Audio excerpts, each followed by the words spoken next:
Nous accueillons à présent Monsieur Serex qui représente le CDH pour la commune de Woluwe-Saint-Pierre. Bonjour. Bonjour. Alors, vous êtes entre autres ministre bruxellois de l'emploi, de l'économie, du commerce et encore d'autres choses. Tout à fait. Et vous vous présentez en tant que tête de liste pour le CDH à Woluwe-Saint-Pierre. En effet. Alors, je vous rappelle le principe de notre émission. Vous avez 1 minute 30 pour répondre à notre première question. Ensuite, et en fonction de votre réponse, nous enchaînerons sur différentes sous-questions. Quand vous êtes prêt, on peut y aller. Je suis prêt. Donc, Monsieur Surex, si le CDH remporte les élections à Woluwe-Saint-Pierre, quels sont les 3 projets ou initiatives en matière de culture pour les jeunes que vous comptez mettre en œuvre?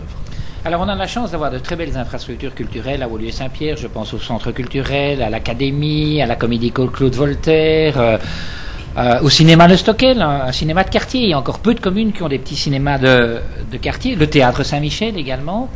Eh bien, faire en sorte que toutes ces infrastructures culturelles, nos centres communautaires de quartier également, soient plus accessibles aux jeunes et aux jeunes talents créatifs de la commune. On en regorge à Woluwe-Saint-Pierre et malheureusement, aujourd'hui, ces lieux culturels ne sont pas assez accessibles pour permettre à ces jeunes de développer leurs talents et leurs connaissances en matière culturelle. Et donc nous voudrions mettre sur pied un système de tarification préférentielle, d'accessibilité de ces sites culturels à tous ces jeunes qui, dans leur rue, dans leur quartier, dans la commune, ont énormément de talent en matière culturelle.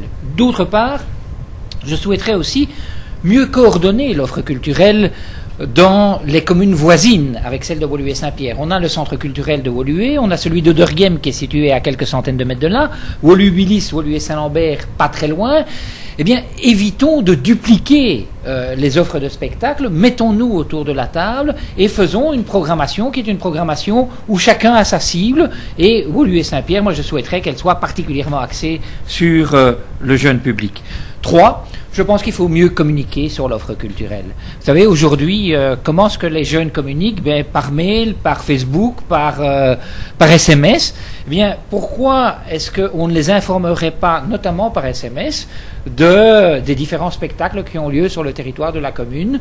Je reviens de vacances en France, et bien quand je passe la frontière, j'ai immédiatement un opérateur de mobilophonie qui me dit à quel tarif je vais pouvoir téléphoner. Eh bien, pourquoi est-ce qu'on ne ferait pas ça lorsque quelqu'un franchit la frontière de Woluwe-Saint-Pierre en l'informant sur toute l'offre culturelle, tous les spectacles du jour et des jours suivants?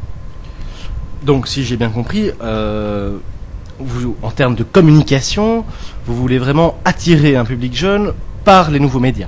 Bien évidemment, on constate aujourd'hui que les jeunes ne vont pas suffisamment vers la culture et donc la culture doit aller vers les jeunes. Et donc il y a tout un travail de sensibilisation, d'information au travers notamment de ce que aujourd'hui au travers de quoi les jeunes communiquent, c'est-à-dire les nouveaux médias, et donc utiliser en effet tous ces réseaux, les réseaux sociaux, Facebook, Internet, les SMS, pour faire en sorte que tout le monde soit bien informé. Alors, évidemment, je ne peux pas passer à côté d'une telle question. En période de crise économique, vous le savez bien, comment comptez-vous financer ces projets? Par exemple, la coordination avec les autres communes ne coûte pas très cher, mais avertir les gens par SMS, il faut bien payer les opérateurs. Donc comment allez-vous trouver les fonds? Comment financièrement allez-vous réaliser ces 3 projets? C'est vrai, et offrir aussi des tarifs accessibles pour les jeunes, ça engendre des diminutions de recettes, et donc bien évidemment ça a un coût. Mais ça n'a pas un coût exorbitant. Et tout est question de choix politique, parce que notre intention n'est pas d'augmenter les taxes ou les charges à Woluwe-Saint-Pierre, non, mais de réorienter un certain nombre de budgets. Vous savez, on a consacré beaucoup d'argent au cours de ces dernières années à refaire les routes et les trottoirs. Je pense qu'une partie de ces moyens financiers pourrait être réorientée vers la culture. Ce sont des choix politiques, ça nous différencie d'autres formations politiques, mais c'est ce que nous proposons. Alors, justement, en parlant de formation politique, comment la vôtre, le CDH, à Woluwe-Saint-Pierre, vous soutient dans la réalisation de ces projets? Et autrement dit, et de manière beaucoup plus générale, comment est-ce qu'au CDH de Woluwe-Saint-Pierre, on voit ou on conçoit la culture? Je dirais au CDH en général, on considère que les acteurs associatifs de la vie artistique, culturelle et sportive sont des partenaires essentiels dans la construction d'une société qui est plus humaine. Alors même si généralement à Bruxelles on a la chance de présenter tout de même une offre culturelle qui est assez importante et diversifiée, notre objectif est de la rendre plus accessible encore pour permettre à tout le monde d'y participer davantage.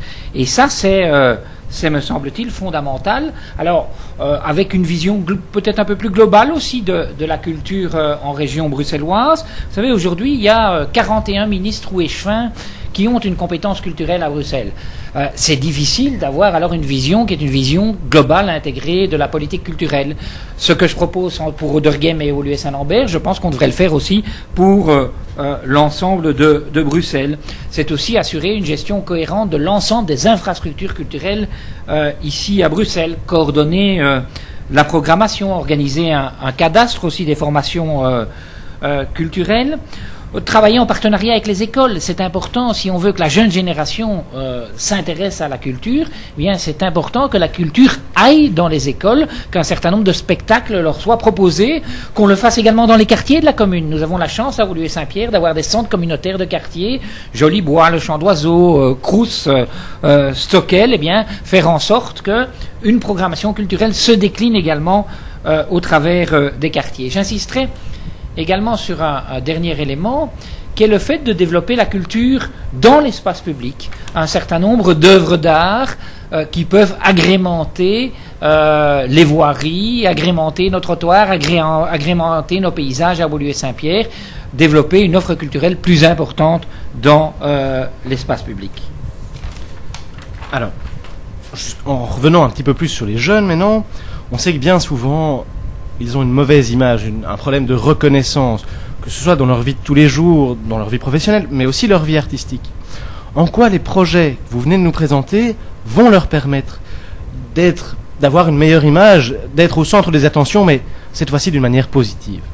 Oui, alors d'abord, pas trop de sinistrose à propos des jeunes. Vous savez, je suis ministre à Bruxelles et notamment ministre de l'Emploi. Moi, je vois énormément de jeunes qui développent de nouveaux projets, des entreprises, notamment dans le domaine créatif, dans le domaine de la culture. Ça foisonne ici dans notre région. Donc, n'oublions tout de même pas non plus le côté positif des choses. Mais ce que je voudrais développer en matière culturelle, c'est vraiment une politique de proximité. La commune, c'est ça. C'est la relation entre le pouvoir public, le pouvoir politique et le citoyen, et notamment le jeune citoyen. Et donc, faire en sorte que cette accessibilité, cette sensibilisation, cette ouverture des lieux culturels vers la jeunesse soit beaucoup plus présente qu'elle ne l'est aujourd'hui. Alors, nous arrivons déjà presque au terme de cette interview. Je vais maintenant vous poser la dernière question, qui est ici une question branchée musique.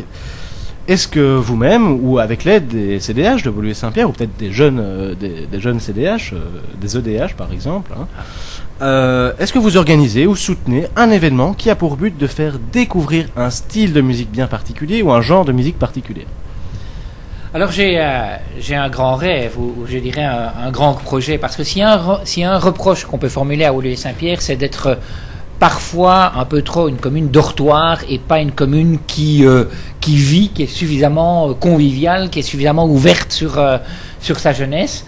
Et donc il faudrait organiser, je dirais périodiquement, plusieurs fois par an, soit un grand concert public dans le parc de la Wolu, soit une pièce de théâtre en plein air. On a de beaux espaces à Woluwe Saint-Pierre, en ce compris des espaces verts, qui aujourd'hui ne sont pas assez valorisés en matière culturelle. Je pense aussi au parc Crous, par exemple, où il y a un ancien théâtre dans ce parc qui n'a été, à ma connaissance, qu'utilisé une ou deux fois au cours de ces 15 ou 20 dernières années. Il y a là vraiment des lieux à valoriser.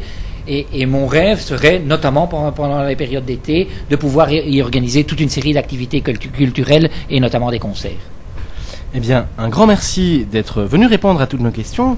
Alors, pour ceux qui nous auraient pris en cours de route, je rappelle que vous vous présentez en tant que tête de liste pour le CDH à Woluwe Saint-Pierre. Bonne chance et bon courage pour les élections. Merci à vous.